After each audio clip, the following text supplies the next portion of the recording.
Good morning, everyone, and welcome to the Naschat, all new, fancy, shiny, improved podcast, brought to you by National Autograss Sport Association and powered by Monster Energy.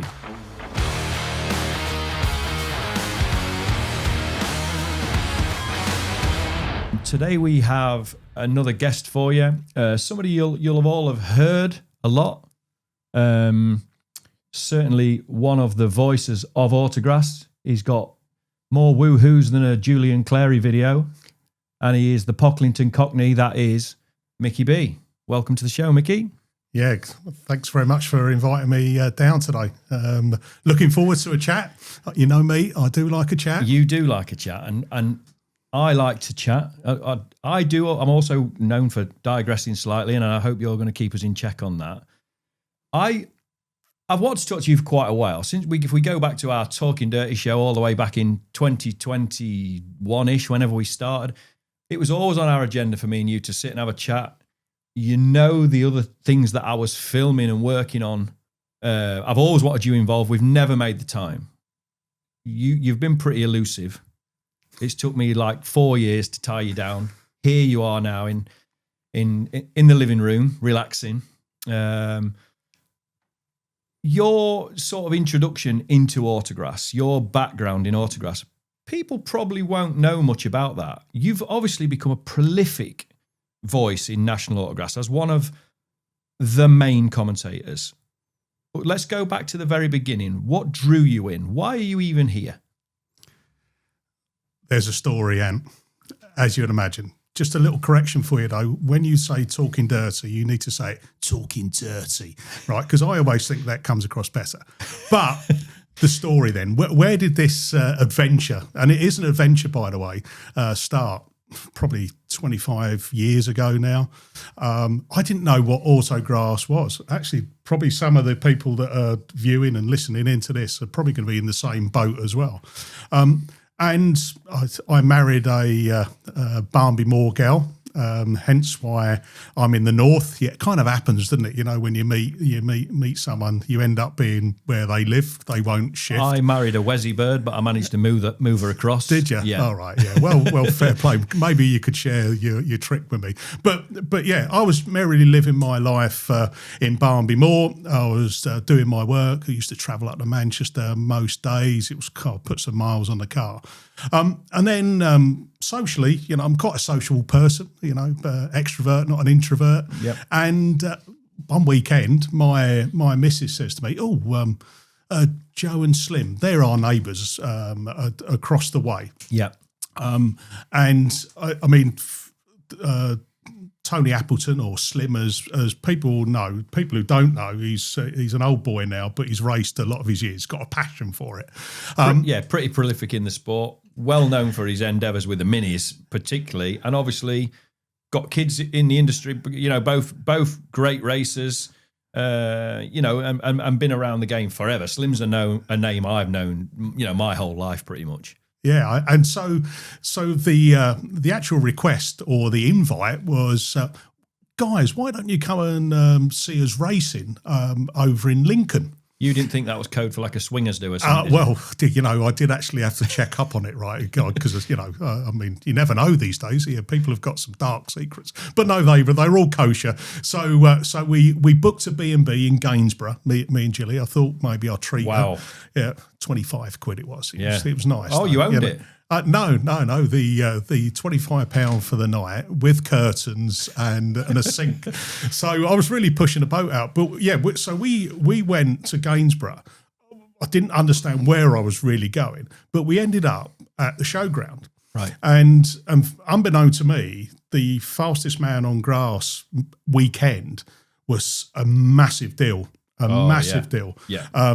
I wasn't aware of that. The weather was beautiful, and we rolled up and went through the gate on the Saturday.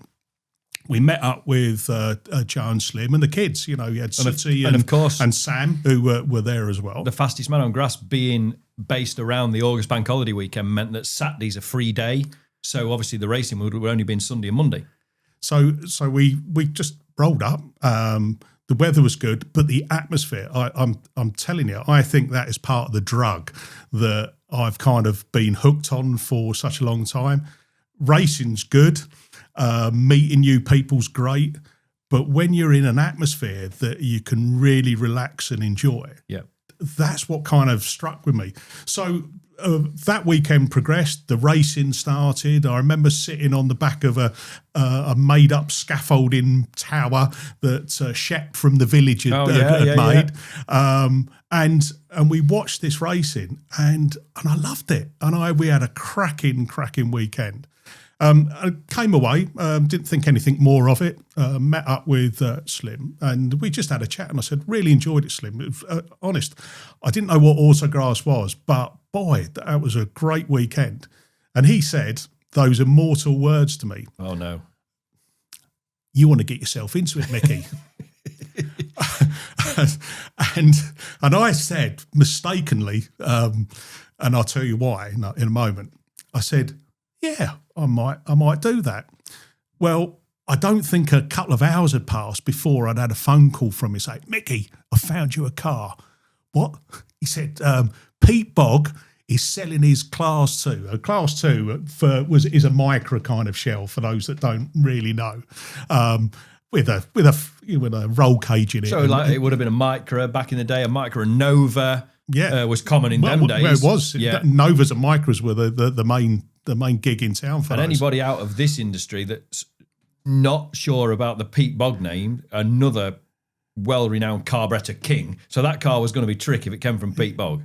It was, and look, I know budgets change, and we've been through COVID, and obviously inflation's been high. But I bought my first Class 2 for £700. And it came with a spare engine. The only thing it didn't come with was a seat, which is fine. I managed to get that. But then, so I spent 700 quid on the car, but then I had to buy a trailer. And then I bought a motorhome. So in a month, I'd cleared my bank account out. And I think you still have that trailer. No. Because your trailer, as trailers go, is one of the most terrible I've ever seen. Or have you upgraded recently? I have upgraded. I have upgradade. As you can tell, I'm getting a little bit longer in the tooth. I know I don't look in my 50s, but I am. So I've bit the bullet, and I bought a shuttle trailer this year, and I've got. It was an emotional day, I'm telling you. I bet. But the old trailer went to a nice guy who was taking it to put his old vintage car on it. I thought you was going to say you'd sold it Stevie Wonder. Fingers crossed, it's still in one piece. But no, it's going back for the racing. So that's it. That's what started it. 25 years plus ago, started racing in Class 2. First ever race. I'll tell you what, though, if, give it a go. If you haven't, just give it a go, because the adrenaline when you sit on that line, even when I raced for years beyond that, that's still adrenaline of sat on that line at the time. Well, is that on the grid, nowadays there's 8 cars on the grid, but when I started racing, there was 10 cars on the grid. Yeah. Which doesn't seem imaginable now when you think doesn't look like there's enough space for 8 cars. Yeah. But yeah, so I sat on that line looking down to that first corner, and I didn't know what the hell was going to happen. And I set off into second gear, and I'm telling you, I was probably about second into the first corner. I was last coming out of the next corner, right? Because I just thought I could go into it flat out and then just turn the wheel. Doesn't happen like that. So it's a bit of a learning curve. I race with... You do know that we have people that come to our sport from other areas of motorsport that still believe that's what grass tracking is. Go fast, turn right, go fast. It's a little bit more than that, isn't it? I kind of look at the last couple of seasons. I mean, Liam Duran, who has come into the sport in Swansea 33, I remember names and numbers. That's obviously part of the commentary, commentary bit. But his first kind of races, he had to get used to that, didn't he? Because he was fast, but it's about controlling that speed, and he's definitely getting there. This year, I mean, when Liam arrived at the Nationals, I genuinely think he was a possible threat. He was definitely a threat. Yeah, he was technical gremlins, but he was a threat to win races. Whether he could have won the whole deal. Now, I've been interested in Liam, and I spoke to Liam quite a lot last year, and we were going to tell his story because Liam's story, for the people at home, obviously, Liam's the guy doing the donut wheelies in the mini pickup all over the world. He's taken the thing to America. I think he's had another one built over there, and obviously he is, a bit of a social media sensation when it comes to donuts and wheelies. What he didn't realise was that if you donut at Autograss, you come last. So he took a season to iron that out. Last week he has invented a new stunt. Oh, I've seen it. Roof donuts. Mm. Now I like Liam as a character. I think he's a great character. I think he's taken our cars and put them on show on a world stage, and people have gone, wow, what is this thing? And I think great credit to him for that, because obviously it comes at great expense, starting shipping cars out to Brno for the MotoGP and all. I can't imagine what it's cost. And he's doing his thing. But his story, the depth of his story came when his dad, Pat Duran, who was a famous rallycross racer racing in the RS200s all those years ago, Liam was the little kid at the NEC, leant on the fence. Hard to believe Liam was ever a little kid, first and foremost, because he's not a little kid. He leant on the fence and he watched the grass track cars in the indoor and went, I'm going to do that one day. And not only that, made himself a promise he was going to be national champion one day. And his journey started. All I'd say to you, though, Dan, is that my Class 2 wasn't suitable to take and show around the world. So I raced for a number of years. I used to race against the Farahs. They used to have blue Novas, right? Mm. And every race that used to come off, I had go faster blue stripes down either side. So loved it. And then I got to meet a guy called Soz, or Danny DeVito, Mark Liversidge. And Mark then used to race Class 7 with wooden blocks on the pedals because his legs are legs are a bit short. And yeah, we just loved our racing.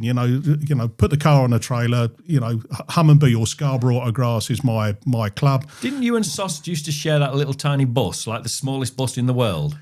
No, the commentary box, by the way. Oh, you're talking about my bus. Little bus. Ah, yes. So my wife hates this. Or she hated it really. So after I bought my first motorhome, we had that for a few years, and then we had a bit of an extension pot in the house.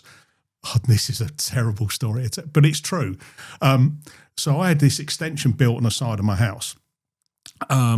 And I bounced my final check on the builder because I had to sell the motorhome to pay for it. And we managed to get a couple that were into bike racing, and they bought it, which is great. And we paid, where you can pay 35 quid to accelerate the payment clearance? Yeah. So we paid that money, and I then gave But they used to call that express. Oh, well. Express a check. That's what you used to do. Well, it wasn't express, I'm telling you, right? So he paid the money. I gave him the check with confidence, right? With a smile, didn't think anything of it, right? Probably about 5 days later, knock on the door. Shep. I was just going to say, was it Shep? It was Shep. Paul Shepperton, who used to race Scarborough. He was at the back door. He had a little bit of a semi-smile on his face. He said, Mickey, he said, in 30 years of building, it's never happened to me. I was like, what's that, Shep? He went, and he just produced it, right? He went, I've had a check bounce on me, right? Refer to draw. So never happened to me, though. And I had to kind of convince him that I was good for the money. He hadn't built my extension, and I was like stiffing him for the final payment. And thankfully, we got it sorted out. Sorry, I digress on that one, but it just took me a flashback then to where it was. But yeah, so after I sold a motorhome, I then bought it was like a kind of a just over a half a length kind of coach. It wasn't half a coach. It was smaller than that. It was a coach. It wasn't even a coach. It was a coach, right? And I'll tell you why it was a coach is that you had a button inside that you pressed it and it went and the door opened. So that was for me was a coach. Well, I remember where you used to store it because I was friends with the guy where you stored it. Ah, yes. And it used to fit in the space where a single wheel caravan came out of. So it wasn't that big. look, I think you need to get your eyes tested, mate. It was a little bit bigger than that. What was it, 14 foot?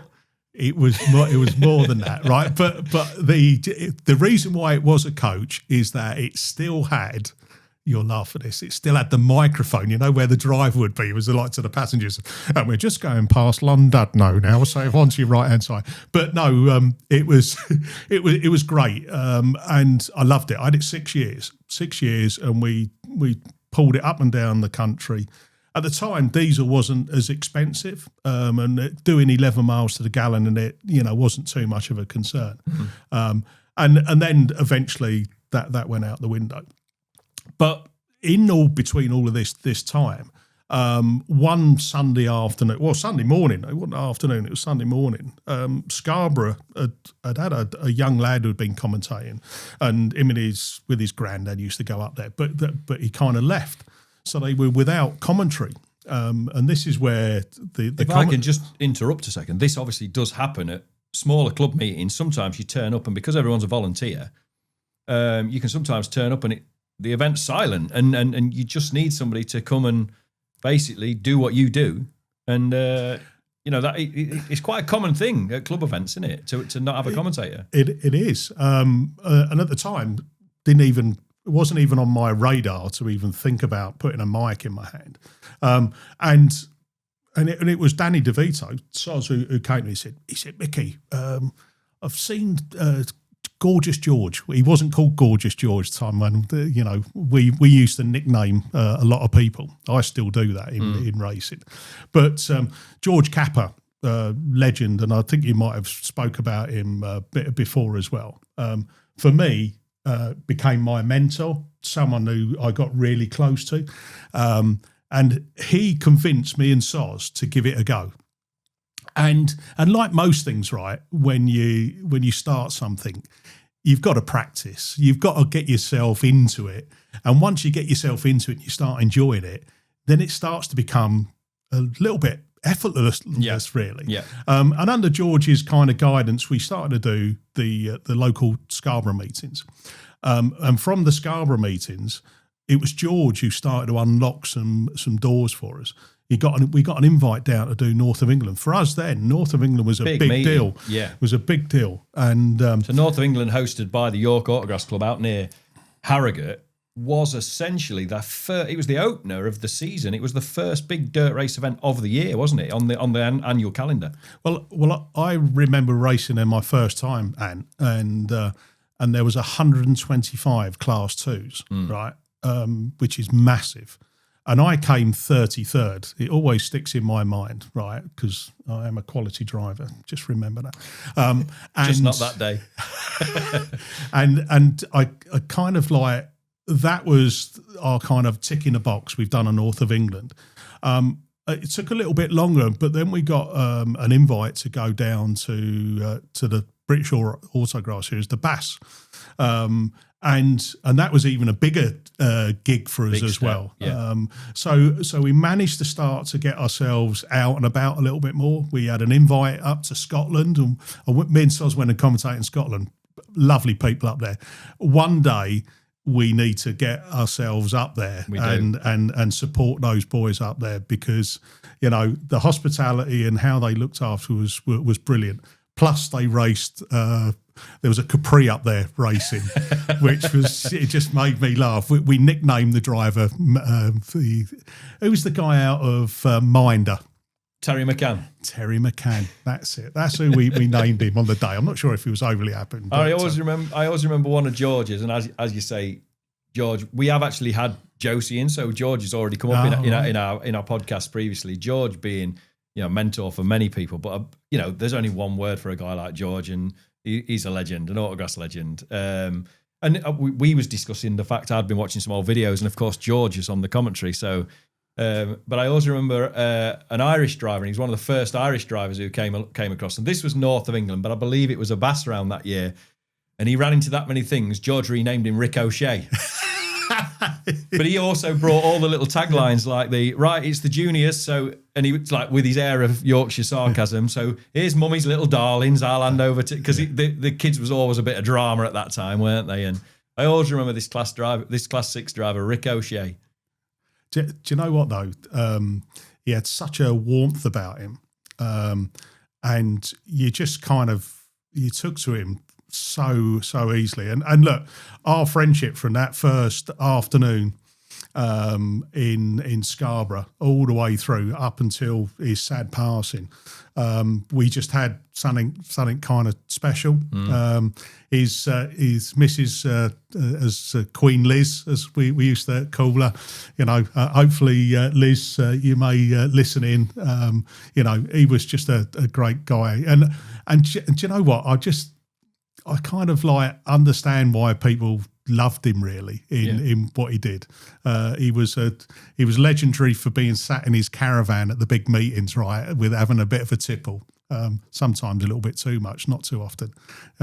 Quick story though, he did come to Scarborough, and we had we don't have too many 2-day meetings at Scarborough. We had a 2-day meeting, so we raced on the Saturday. George was in commentary, right. Me and Soz opened a few cans of Foster's. There are other forms of lager available as well. Race fans. Yeah, that's it. And any teetotal Monster can do it. There you go, a bit of product placement. But and he ended up with about 4 cans of Foster's in. Right, he was like a giddy kid. Right, I don't think Liz was overly happy, but. I know we went round the houses a bit there, but that's how I kind of started. And how I got into commentary, and I'm now, I kind of say like a seasoned campaigner. Really, I love my commentary. You've naturally evolved into part of the furniture, but in the most respectful way. It would not be the same without your voice at the big events. Do you know what I mean? It's like you're a necessity now. So, unfortunately, like the rest of us lifers, you're stuck with us. But on a serious note, though, Ant, I've had to kind of persevere and kind of work hard. I don't think people naturally see that behind the scenes. My face didn't really fit for quite a while. I think my style, my easygoing way, my humour didn't really fit. Would this be because in the early days, when it was you and Sauce, that you, even though you was trying to do the Murray and Martin thing, but you did it with a little hint of blue? Did that kind of delay things a little bit? Do you know what? I can honestly say that we never used expletives. So our I can help you with that. Yeah, our control. Take that one down, boss. Our control was pretty good. However, we just used to have a laugh. Yeah. We were nicknamed the Chuckle Brothers, right? He used to take the mickey out of me. I used to take the mickey out of him, and we did that, I suppose, live on over the mics, and some people got it. Yeah, some people didn't. At Scarborough, as an example, so Scarborough Autograss, only tiny club. It's not a tiny club. Everybody thinks it is. There's 140 members. It's a small venue, and it's a cool little venue because it's like a little race arena, isn't it? It's like a coliseum almost. And there's always a chance you can run into the East Coast train if you get it really wrong. But you two brought something. You brought a dynamic to those meetings that had been quiet. They never saw hundreds of cars. They saw 70 cars. But with you two in there to-ing and fro-ing, you broke the ice. And you may not realize it, but what you actually do is you invite people in. And you're still doing that today. I know you're a solo act now, but you're still inviting us all in. And I don't know if you remember, you may, but earlier in the year at the Men's National Championships, I had some guests, from a promotional perspective, and I asked you if I could bring the kids in the commentary box with you. And those 2 kids came in, and I could not get them to leave. They sat with you while you was woo-hooing the Class 7. And honestly, you made their weekend. Them 2 kids will never forget a weekend in a dusty Welsh field. Do you know what I mean? And you made that for them. And that's what you do. And that's why there's a lot of elements to autograss racing. And it starts when we open the gate. It starts with a farmer. and then the chairman and this pyramid, if that's what you want to call it. I like to think that we all sit in the same grass. I don't like to see this pyramid drawing. I think that we are all grassroots, but it takes every element to make it the success it is. And we're sat here now with 4,600 racing members, where we're actually, let's face it, from a license perspective, we're oversubscribed. But every element needs to be there to make it a success, and you are very much a part of that. I'm a small cog in a big construction that makes autograss and events run. I'm always thankful of lap scoring girls, guys, chairmans, the marshals, pit control. There's so much that you need people to put their hand up and say, I will help. I will be part of that. It's it's an unpaid job. Yeah. It's a hobby, really. We don't need paying for it. But I think if you enjoy it, and I'll give you 100% pay rise. Oh, thank you very much. That's great. Accepted. All right, sign on the bottom line. But no, look, I kind of look at it this way, Anne, and I'm sure there's other people like this as well. I'm probably a custodian of my mic for a period of time. I'm 20 odd years into with commentating. I look around now, and I'm really encouraged by what I'm seeing is that you've got youngsters that are wanting to pick a mic up, that have hopefully got a little bit of inspiration, a little bit of, do you know what? It's not all about talking technical, and you won't get that from me. That's not what it is. George Capper, my mentor, always used to give me the simple advice: say what you see, and generally that's what you get from me. Sometimes I might embellish it and add a few more things in there.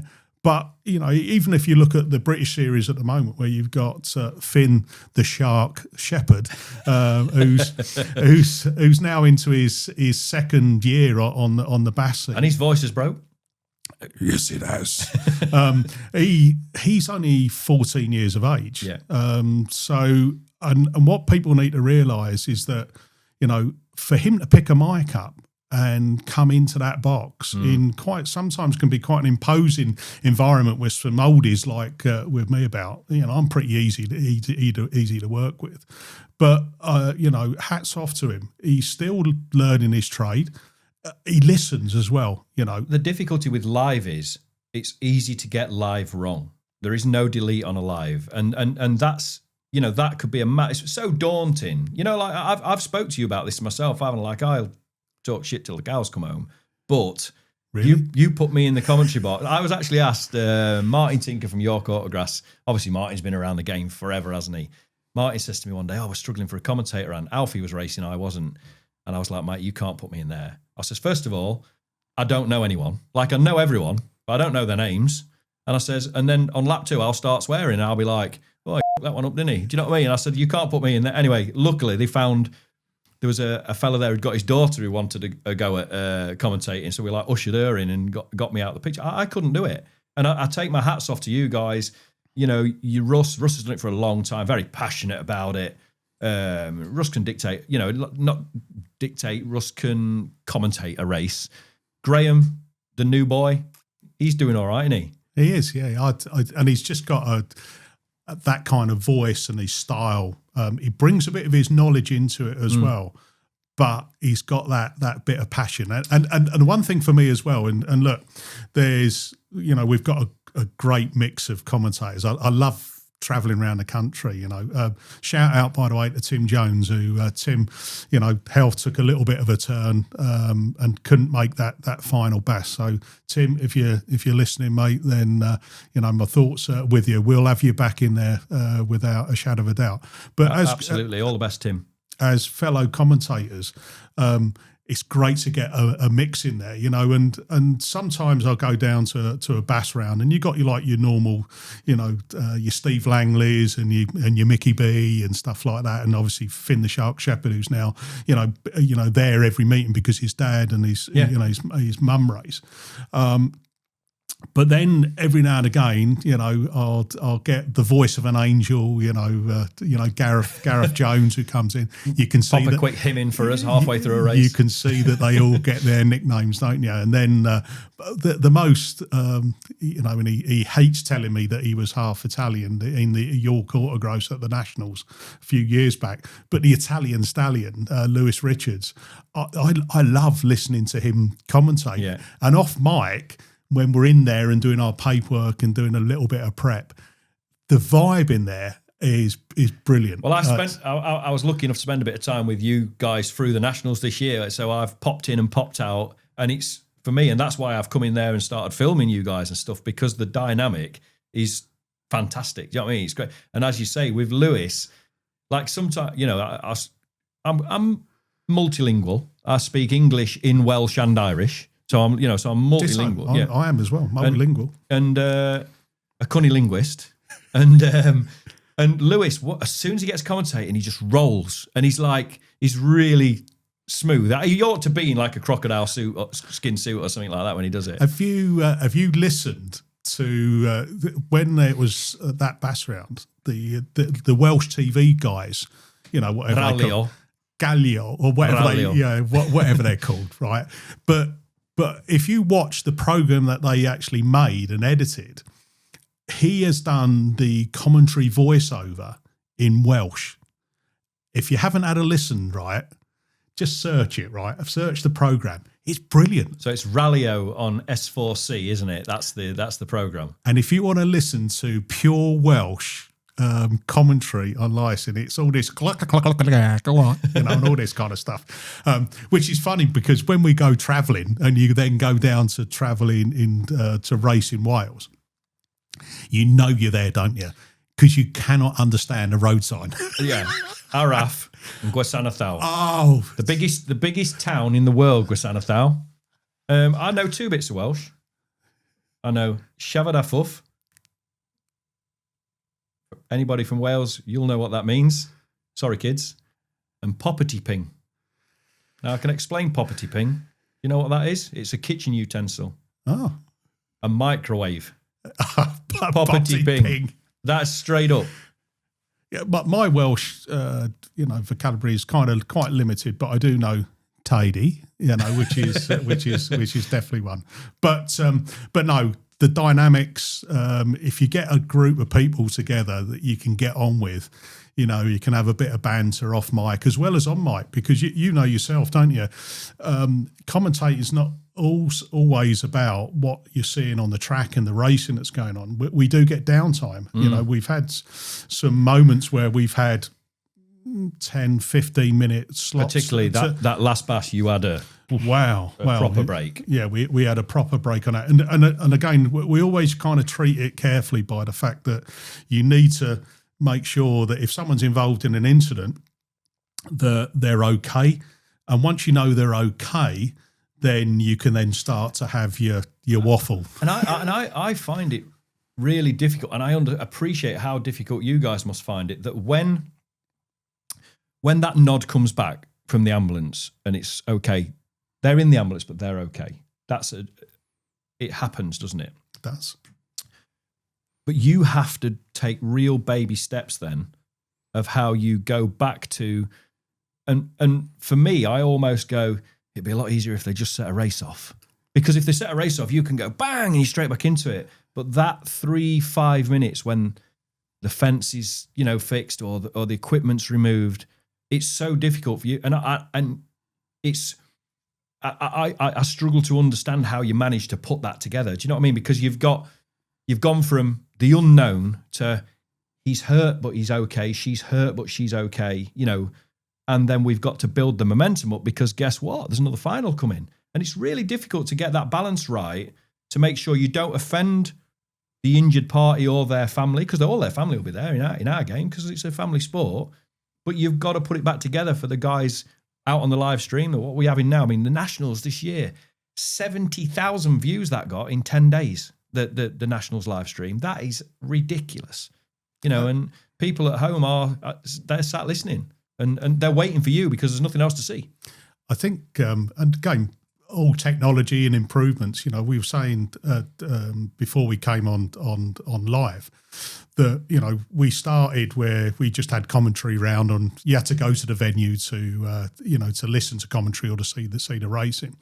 And then we had that move into Bass FM where we actually had it on radio, you know, for a number of years. Old Blue used to come and set up the all the equipment in the actual commentary box, but then you had this kind of you could see who was listening around the world. Yeah, you know, we had people in Afghanistan, and we had some really weird places. I'm telling you, Australia, and then the Taliban modelled a lot of their trucks on Class 7. Yeah, that's it. Yeah, but then we went to live streaming on, and again, Bass TV. And now Bass TV is what are we? 10 years, I think we're in. 10 years, I believe. You know, from when Border Counties did the Nationals was when, right. And that was when you did all that first set of live interviews and all that lot. God, yeah, yeah. I think that was 2015. I forgot about that. Good grief! But now, what you kind of get is people that didn't know me. But if I went this is funny, isn't it? Like, is that when I speak, people turn and go, they kind of put my voice now to my face. Yeah. But now with it being live stream, and obviously that they have these terrible like shots coming into commentary, didn't they? So they now know what I look like. So as I walk around, people will kind of go, "Oh, hello, Mickey," and I'm always polite. Hello. Don't know who the hell you are, mate. Right, but I mean that in a nice way, because if we were talking earlier about, like, if someone said to me, I don't know, Tom Page, right, automatically in my head it goes Scunthorpe 19. And if someone said Scunthorpe 19, I'd go Tom Page.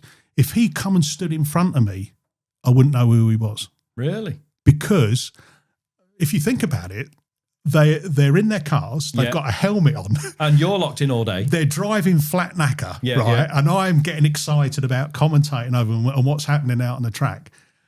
But I don't leave that commentary box, especially at the big meetings. I'll go in there at probably about 8:15 in the morning when we generally start on commentary. We get our paperwork, we start to sort our paperwork out, look at results from previous meetings, and then normally go live stream at 9 o'clock. Yeah.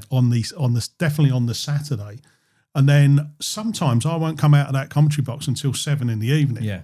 So it's been as late as 8:15 through the summer, hasn't it? It's crazy. Yeah. I think some of these venues now do have restrictions, you know, noise restrictions. You know, neighbours have become a bit more of an issue. I also think if the clubs don't have a noise restriction, they should invent one so that we can stop racing at 7. Yeah, because I'm sick of having burnt sausages, right? You know, by the time I get to the barbecue, it's already been cooked. So I assume you put your sausages on at 10 to 8 before you leave? No, I've got a new trick, and that is, you remember I said to you about Tony Appleton, Slim, who managed to get me into Autograss. How did he get that nickname? Slim? I don't know. But I'll ask him when I see him later. But because this is part of payback, by the way. So if you think 25 years ago, he emptied my bank account with forcing me to buy a car, trailer and a motorhome, right, it's payback time. If he can't cook me barbecue at every meeting now, then they're selling up. And so far, it's working. But do you think he's burning the sausage on purpose to try and put you off, or... bit like Alfie when he makes my tea? I've heard he likes a burnt sausage. So there you go. So, but no, but that's part of the racing family, isn't it? You know, people that will do things like for that fear. And also, and I'm sure people at home is like, you know, if you were out walking the street and you fell over, if someone came over to you and helped you get up, you know, that's part of being in society and being just that good neighbour. That is in autograss, our racing. You know, very much. You know, I've kind of had situations where, you know, I'm a pen pusher by trade. I you know, I'm not really a mechanic or anything. Industrial injury for you is a severe paper cut. Yeah, severe paper cut. There's one there. And so I kind of do rely on people. If something happens with Callum, one of my lads, he's 20 now, races Class 8, quite powerful kind of cars. Mad, by the way. They're all mad in Class 8. Oh, you used to race Class 8, didn't you, Ant? Oh, and a national champion, and more than on one occasion.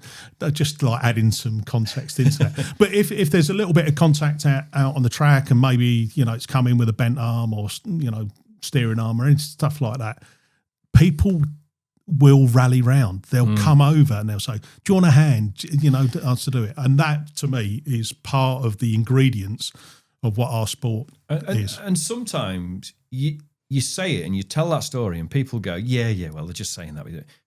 It's real. Actually, rivals turn into your assistant mechanic in the rerun lane. It's unbelievable. The sport's always been like, now there will be the odd niggly rivalry right at the top of the sport where they're going, I'm glad he's not in the rerun. But actually, that's a tiny percentage. The whole sport rallies. When someone has a big one, people just come out of the woodwork, and people are bolting bits on your car. Me, control freak, I shit myself. I wait till they've all gone and then do it again myself because I'm frightened. It's not been done how I like it. But you can rely on the people in Autograss to turn up. And do you know what? They don't just do it there. If somebody has a puncture on the motorway on the way home, there's always 3 motorhomes behind them and somebody's got a jack and somebody's got a nut gun. It's crazy, isn't it? I'd tell you one thing that always sticks in my mind. So my Callum, the youngest lad, raced junior specials, as you know, 1200cc Corsa engine powered machines. For those guys at home who don't know Autograss, we start junior racing now at the age of 10. And you can choose a junior saloon or a junior special, which is the open wheeler. That has a little 1.2 Vauxhall in, as Mickey says. And then at 14 now, you've got the option. You can have a 600cc bike engine. So you've got 3 classes for juniors catering from them racing from the beginning of their career at the age of 10.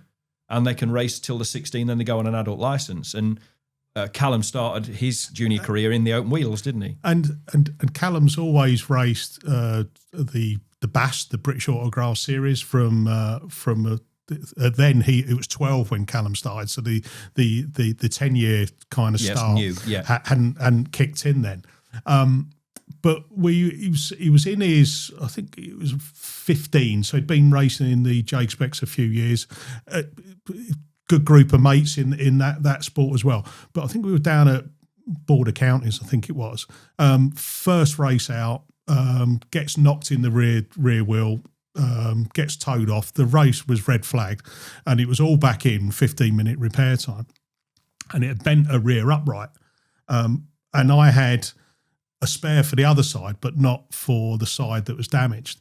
And we went, and Andy Holtby, obviously a 7-time national champion in Class 7s, his lad raced J-Specs as well. Yeah, both of them, yeah. Yeah, so I went to him, and he had the spare, and he gave us that spare on the proviso that if his lad got into the final and he needed it, then we'd have to give it back. Yeah. But we were able to get Callum repaired back out into the rerun. That weekend, he went on and became the young gun, which was anyone under 21. They run a kind of like competition rounds and end of season of how many points you accumulate in a round. Yeah. If you got the most points in a round anywhere from under 21, you became the young gun champion for that round. And he did it that weekend. The only reason why we was able to do that is because of one of our fellow racing families giving us a hand, getting us out of jail and allowing him to race. And that always sticks in my mind. Yeah. And especially when both his sons was competition for your boy. You know what I mean? And that's just crazy, isn't it? But that is again, I say it all the time, 4,600 members in this sport. This is why the whole thing is a success story. Yeah, it's got its foibles, it's got its quirks that, there's politics everywhere. There's politics at the youth club. But at the end of the day, this sport has some magic, and it's we're in our 51st official year. It's surviving the test of time. It is, and I think just going back to progression in the autograss, because people might at home want to kind of understand is that, so I kind of went from club meeting to then doing North of England, then into Bass, done some UK rounds as well along the years, but I got this is when I was commentating, so it was our first invite to a Nationals in 2010 down at Severn Valley, I think it was. Severn Valley, which was massive. You talk about adrenaline and stuff like that on the line. That leading up to that gig was massive. We did class 5s and 9s. Were we really at national kind of standard? Probably not. But I think we'd done enough work to warrant a go. Yeah, and we did that. And but I don't know. Are you aware that I got told off at the first nationals I did? I knew you'd been reprimanded at some point. I didn't know when. I think you naughty boy. No, well, and I'll give you some context behind this. I think there was a class 5 that went on fire, and then there was a song that broke out. It was like, "Oh, my 5's on fire," and that was led by Soz, who had a lovely voice, by the way. Yeah. If you had earplugs in, and then I think I'd said something like, "Oh, the only time we see red flags at Scarborough is when there's sharks in the sea." Just a bit of light-hearted stuff. And I was, the double-decker buses they used to have. Yeah. And I was stood at the top of the steps, and I had a tug on my jeans, right? Don't look at me like that when I say that, right? And I looked down, and there was a NASA director, so and kind of wanted to have a word. And I thought it was going to narrow this down, male or female? Female. All right. And I've thought... From Yorkshire? Could have been. East Yorkshire.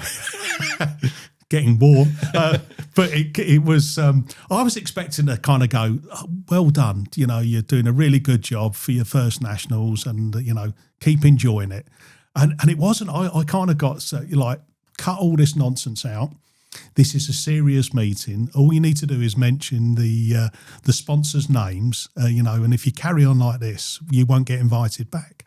And do you know what? I kind of thought about that for a moment, and do you know what? I just carried on. I wasn't going to change my style for the fact that I wasn't going to be kind of pigeonholed into what people wanted me to be or expected someone to be. Yeah. And I carried on. What was the impact of that? 7-year exile. Really? It took me another 7 years to get an invite back to a nationals. So people out there who've kind of thinking, do you know what? You've been at, I wouldn't say the top of my game, but you've been at most big meetings for a number of years. Yeah. It hasn't been easy. No. When I said to you earlier about face didn't fit, part of that was that maybe that change in approach, the change in style, that I think is for the better, by the way. Yes. I think a lot of the commentary and the commentators have that little bit of spark, that little bit of humour. I think you need it. If we can't squeeze the humour in, and if we can't be immersed in your character as well, and you can't bring us in, then you're not the right guy. You've got to be, and I have this bit of a view on. I'm renowned for being a little bit outspoken, but I think if my sense of humour offends you, sorry. Yeah. You know what I mean? And it's got to be within reason. Your job, obviously, we cover in a massive, wide range of ages. And nowadays, obviously, with the live streaming, we've now got grandma and granddad at home who are watching the kids race because that's the only real way they get access. But within reason, let's have some fun. Yeah, look. And look, you don't normally get me being too serious, by the way, but I was at one point on the verge of stepping away. Yeah. And I tell you the trigger point for that was that I'd probably done club meetings at Scarborough. I'd covered some York stuff, Yorkshire Dales. I'd done Bass. I'd kind of put a lot of effort in. I'd kind of got to the 5s and 7s. It took me a long time to get hold of them, by the way. Yeah. Class 5s and 7s, those powerful cars. Look them up, by the way. Really cool. And I felt that I was really at the top, where if every car number, I knew the name. Yeah. Every colour of car, I could tell you who was driving it. That's where I was. And I got overlooked for the Nationals that year. Who replaced you? It was someone who used to do that class many years ago. Dave Walker. Dave Walker, and Dave Walker was a legend in good commentator. Good commentator in that. But Dave, to be fair, he'd kind of been out in Spain. He'd done his bit in Spain and gone travelling or whatever, and hadn't really been around the sport for a long time. And Dave got the invite to come back and do that Nationals. Did you take that as a kick in the bollocks? Yeah, I did, yeah. And as it transpired, Dave actually didn't end up doing it, which was even more of a I vaguely remember that. Yeah. It was even more of a disappointment, really. And that was a moment where I just sat back and thought, is it worth it? But I persevered, because I loved it. I've still got that passion with it. The lads were racing, and I'm glad I did. I'm glad you did. I think the sport's glad you did. And look, as I said right at the start, I'm a custodian in the commentary box in what I'm doing for a period of time. When does that finish? I don't know. I know you're going to find this funny, but I am getting closer to 60 than what I was at 30. That's odd, because you told us you were 40 an hour ago. Yeah, that's it. That's what happens when you spend a bit of time with me. Yeah, but we're all in the same boat, though, Mickey, aren't we? In retrospect, I said this when I came along to be a director. I am the caretaker for now. Yeah. And the caretaker was the guy that lived in the bungalow at the side of the school that everybody took the mickey out of. Do you know what I mean? And that's all we are. Let's take care. And do you know what? You're guilty of this. You're going to leave it better than you found it. And what else can we do? Whether we're a director, whether you're a chairman of a club, whether you're the guy that waters the track, just leave it better than you found it. And that's it. You can't do any more than that. Commentary has taken massive steps. We've had some great guys. We talk about George. I don't think we could talk about George and George's one-liners for the rest of our days, and it will never grow old. He is a name that's embossed in Autograss forever. But you pick up the mantle at that point, you run with it, you leave it better than you find. And the time to stop is when you're ready. That's the time to stop, and that's the same as what I'm doing now. If yes, there's a bit of a different element to what I do because the members decide when I stop.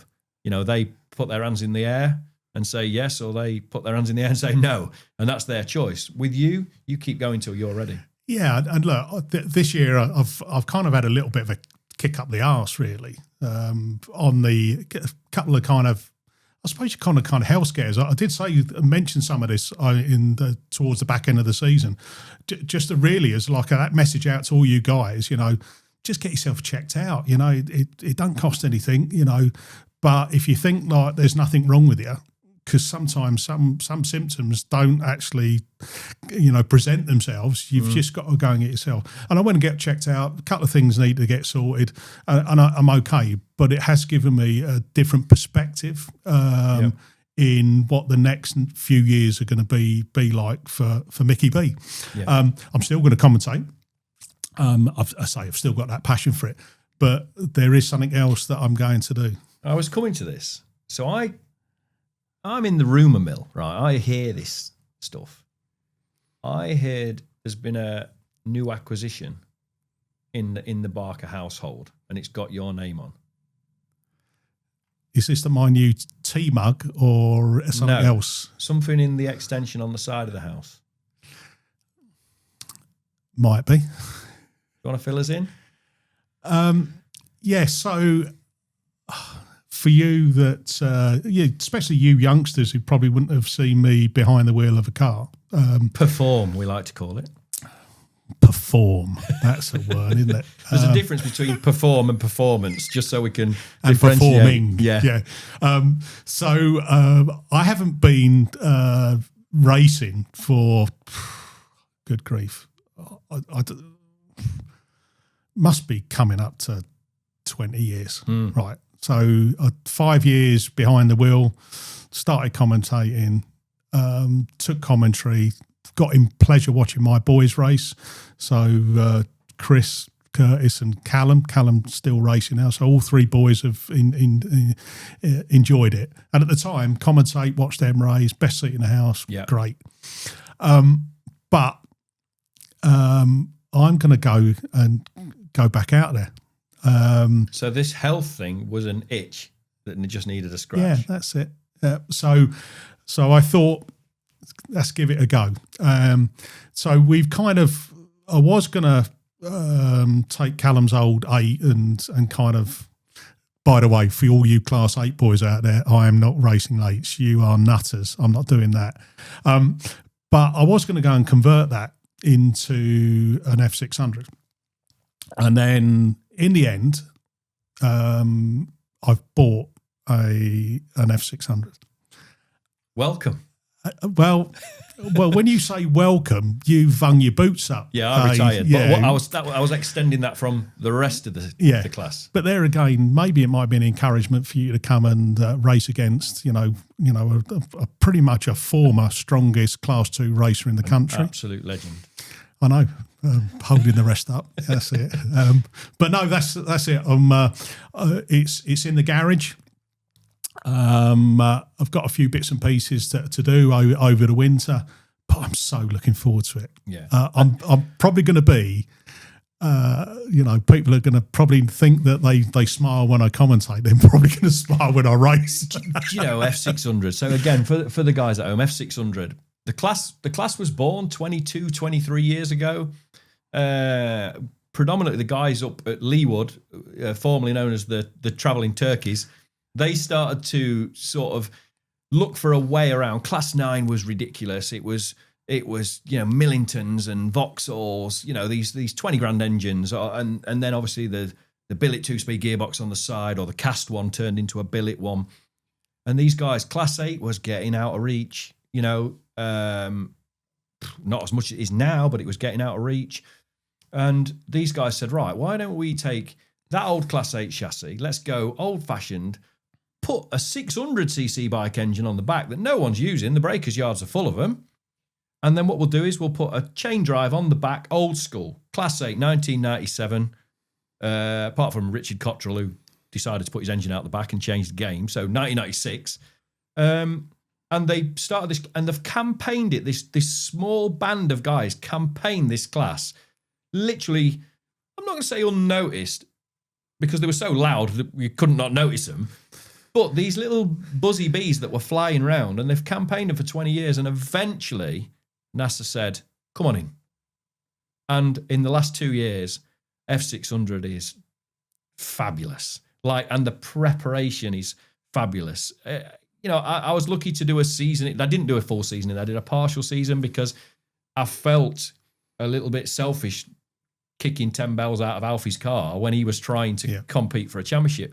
Luckily for us, it coincided with them altering the age to 14 to allow the juniors. So me and him got to share a car for a year. One really nice thing, one little part of the story for me is, in my whole racing life, I've only ever raced my own cars. I've never raced anything built by anyone else.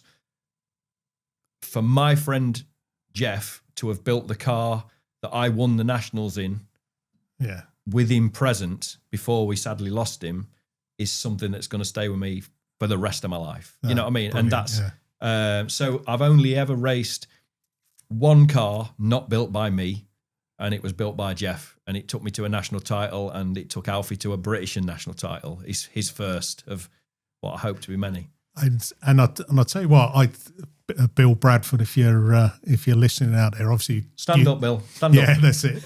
Look, you commentate in the sevens on Bill, and he's obviously switched into the F600, and I know how well he speaks of and how much fun he's had. He's loving it, yeah. And I'm not saying you're my inspiration, Bill, but definitely your words and your feedback on that is part of what kind of making up those decisions that, do you know what, I'm going to give it a go. Yeah. And I'm not going to look to be do anything special. You do know Bill, he's not only the same size, but he's the same age as Yoda. Oh, is he? Yes, yeah. He's, I think 117. I think he is.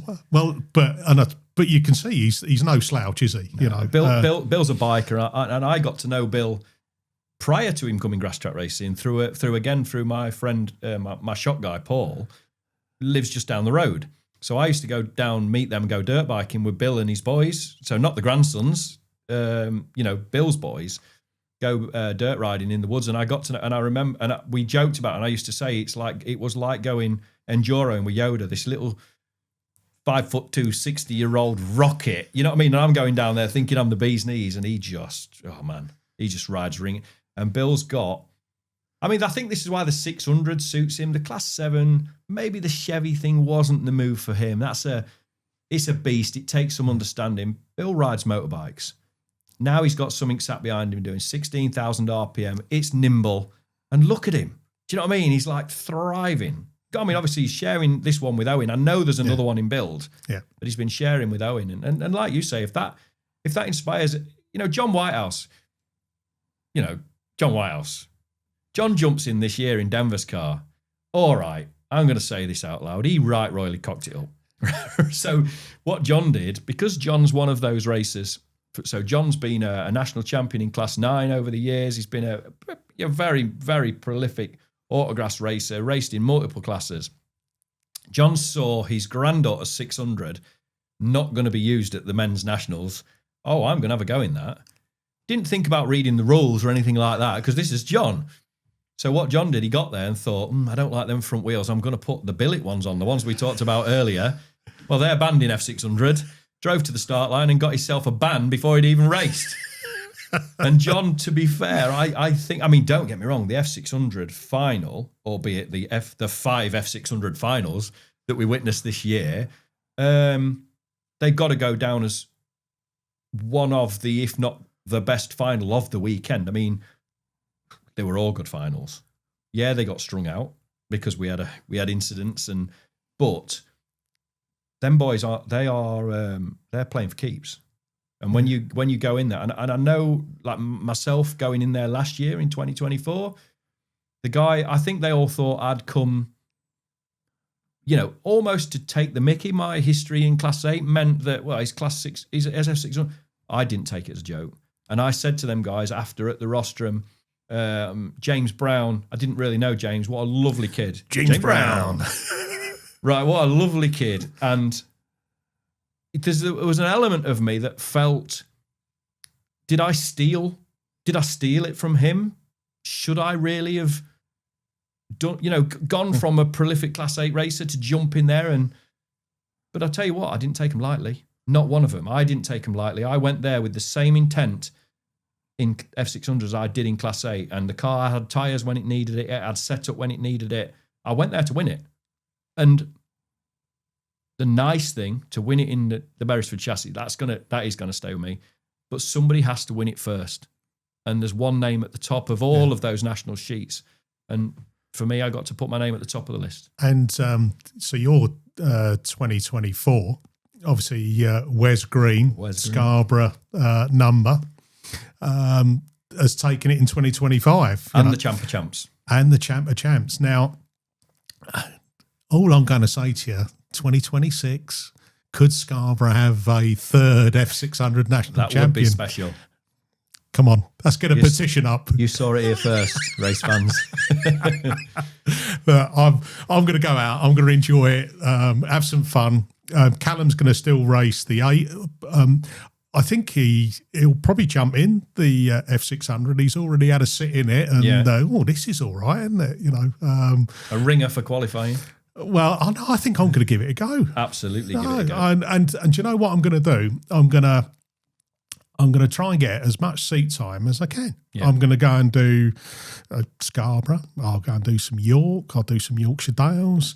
We're going to do the British Series next year. Yeah. So as long as I can sort out the seesaw in the shuttle trailer, I think I'm going to pull both of them over. Yeah. First meeting over in absolutely. top of the morning to you over in Ireland. In is it 6th and 7th of June? So we're a little bit later, which fingers crossed to those guys and girls over there. You know, I think the way that our sport is regulated and the safety is kind of always paramount for the car builds and how the guys are in the cars and strapped in.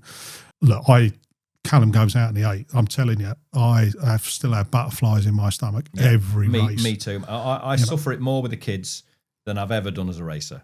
But and with Alfie, it became real when he got to the front, and then I felt the anxiety of we might not.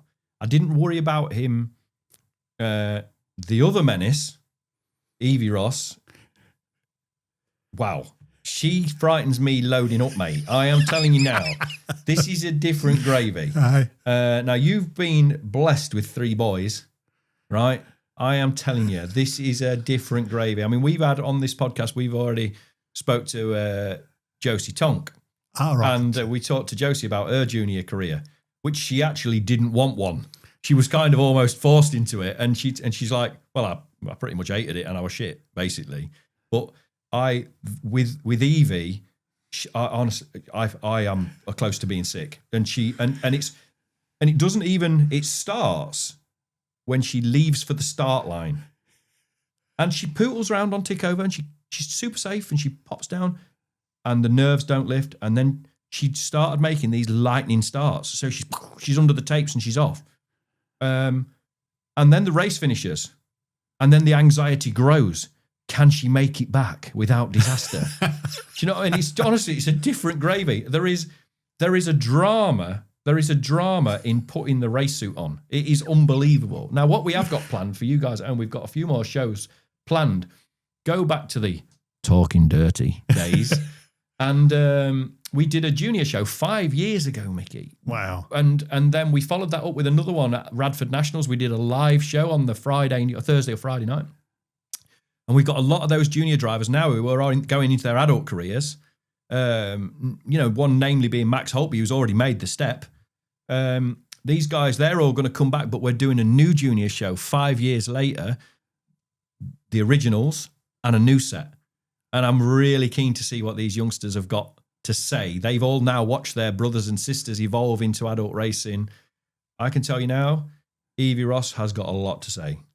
You know, she's been warning Alfie. I moved Alfie into 600 for one reason and one reason alone. She used to point at his car. What's that, Alfie? That's my air filter. That's coming off. That's what she used to say to him. And then he'd say, Alf's quite laid back. He'd say, oh, yeah, shut up, Evie. And then she'd go, I'm going to roll him, Dad. So I moved him because I knew she was coming. The last thing I needed was 2 junior specials, then Maria uprights that you had to borrow. I need to carry a dozen of them with me every weekend with the 2 of them racing each other. But yeah, I understand, the anxiety of it all. But mate, you need to go have a go. You've put a lot into this sport over the last 20 years. You've put the lads through. They're all standing on their own 2 feet now. Not sure about Callum. Well, we're getting there, and there's little like markers that you know that you're getting there, right? Just before you go into Callum, the last time I saw him, he was wearing a shirt with penises all over it. So if you're going to justify any form of sanity, start there. Yeah, okay. So apart from him being a knobhead, no, that's the only reason wearing the shirt. You know, that was football related, by the way. So if you don't play very well in his team, you get Knob of the Week award. And that was that week of last year's Scarborough presentation. Which is actually happening this weekend. He got presented that by his old man on the stage and he had to wear it for the evening.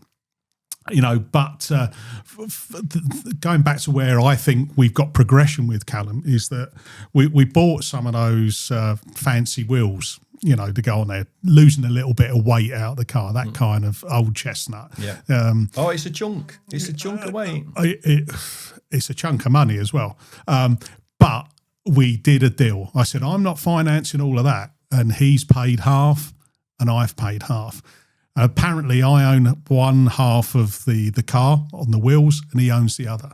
Last bass round, on those wheels is that you get a little bit of a knock and they do like kind of bend a bit. You can bend them. Yes, you can bend them quite easy.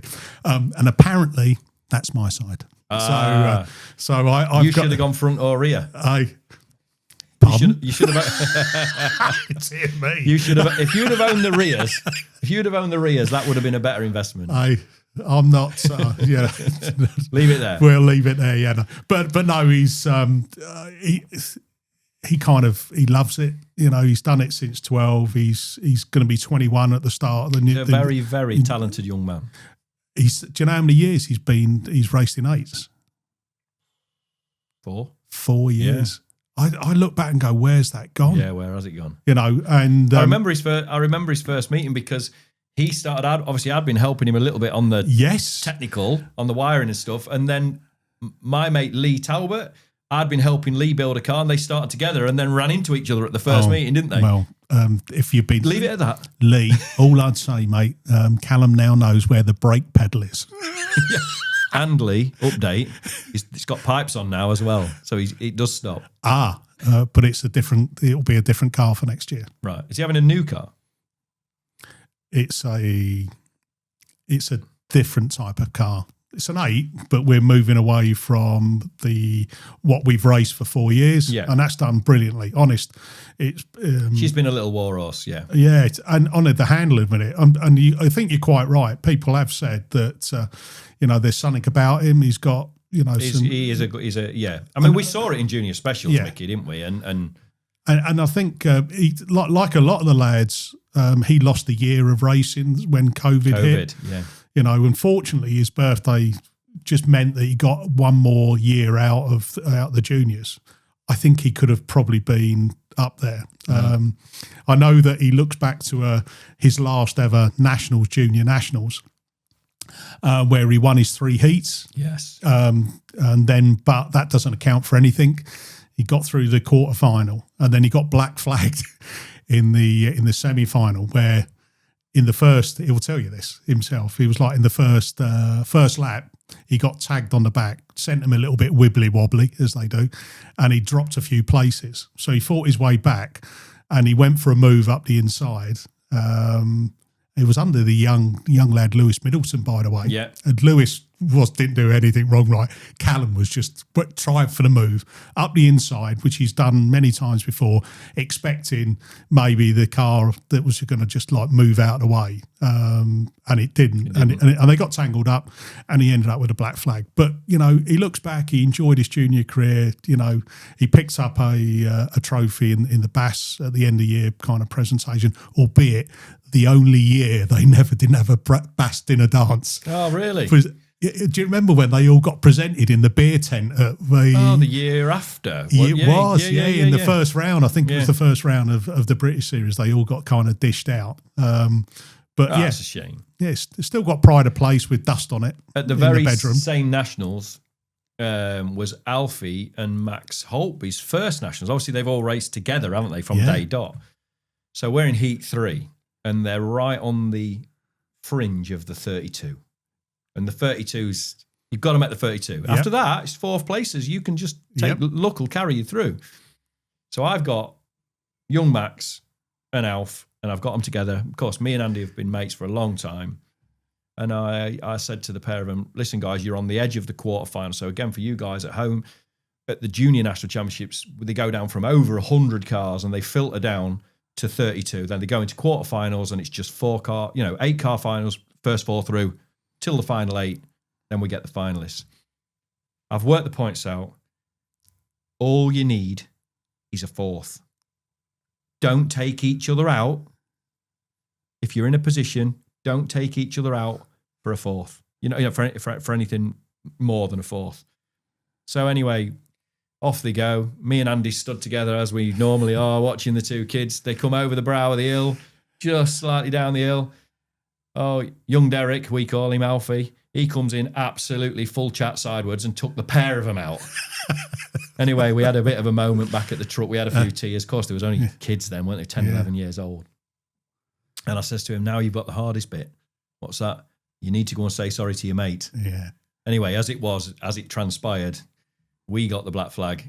Max fortunately got reinstated. So we got to like repair the damage.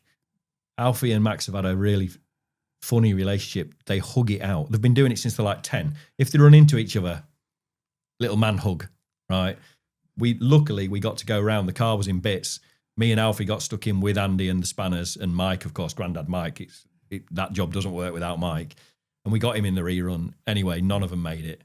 But since then, both of them young kids, they've both gone on and they've both won British and national titles of their own. And, you know, unbelievable what the last 5 years has brought, isn't it? And the good thing as well is obviously Alfie stopped hugging young boys and is now hugging a young lady. Yes. Are they still together? He's still a bit of squeeze? Yes. Oh, look at this. Yes. Hold on. Is that bells I hear? Oh, God, don't in start. the future. Yeah, so both just turned 16 as well in the last few weeks. Oh, right. So, yeah, it's been a good while now. It's well over a year now. Yeah, but the great thing is we are going to speak to Alfie on this reunion show. Right. But the great thing is with the pair of them, they're both into their own sports. So Alf's Junior Premier League. Gracie's into competitive swimming. And the great thing is this little dynamic they've got, it just works. One's off competing, the other's off competing. They just meet in the middle. That's fine. You know, they're not tied up in each other's lives. It's great. I did embarrass him though at the last year's dinner dance. Scarborough presentation. I do have a tendency to have a little walk round the room before we present the trophies and a little bit of light-hearted stuff. And I saw Alfie with this young lady, a pretty young girl, and I thought, right, I'm beelining. She's from your neck of the woods. Well, obviously, you know. She's not a Cockney. She's from Wilberforce. Oh wait, no, I changed my mind. No, but I made a beeline for them, right, and I could see it was like already this anticipation because they'd seen me already rib a few people. And I introduced myself and said, "Oh, who are you?" And Alfie, is this your? Yes, yeah. And then I gave him some advice. Do you remember what that advice was? I said, "Have you asked her if her old man's loaded?" Right? Because that's what you need to do. My dad, Billy Barker, sadly passed away this year. Had a good innings, by the way, but. You know, kind of he's left his mark with me, really, definitely so. And my dad always used to say to me, like, kind of new bit of squeeze come home, and he'd go, "What's the mother like?" Right? Because he said that's how they turn out, you know. Yeah. So that was it. That's kind of stuck with me through my life, really. I've kind of always got an eye out for the mothers. Not that I'm that way inclined, but no, just to see what they're going to turn out like. But no, I wish him well. He's a lovely lad. I think Evie, by the way, it's like most junior races, isn't it? You know, even when Curtis, who my middle lad, started racing the juniors. I mean, he run over every cone, tyre, you know, didn't understand what a race line was. And within the first season, he was at full speed, driving really well. And then went on to pick up a junior club title, and then went into the men's and did the same. They all start somewhere, and they will always get better and quicker. No, and she's a lovely girl. I wish her well, and I look forward to watching her career. And maybe I might get the chance to commentate her on her next year as well. Maybe, yeah. I mean, if your racing career takes off, and but don't say like take off. I don't say like I take that back. I want to keep on all four wheels, mate. Well, mate, it's been an absolute pleasure. No, as you thank know, you. You are, you know, you're very much a part of our sport as a commentator. I can't wait to see your rejuvenation of your driving career. We'll see where that goes. I'm going to watch with anticipation, and this is an open invitation. Please come back and do this again. No, thanks very much. And everyone else that's kind of been listening in, let's continue to keep this sport growing. I think we've got a little hidden gem, and we're trying to make it a little bit more heard. So thanks, everyone, and we'll speak again soon. So for you guys at home, as we said on all our previous podcasts, if you could like and subscribe is the main thing, but also pop your comments in down below, pop your comments in the box, ask us questions for our next guest, give us some recommendations for people you want to speak to, listen to. There's many more characters in this sport, whether they be drivers, whether they be officials, whether they be even the people that you feel may be out of reach that you can't communicate with. If there's someone you feel you'd like to hear their opinions, like Micky, great fun, great character, massive part of our sport. Put it down in the box below, comments, like, share, and we'll get around to it as soon as we can. We'll see you all next time.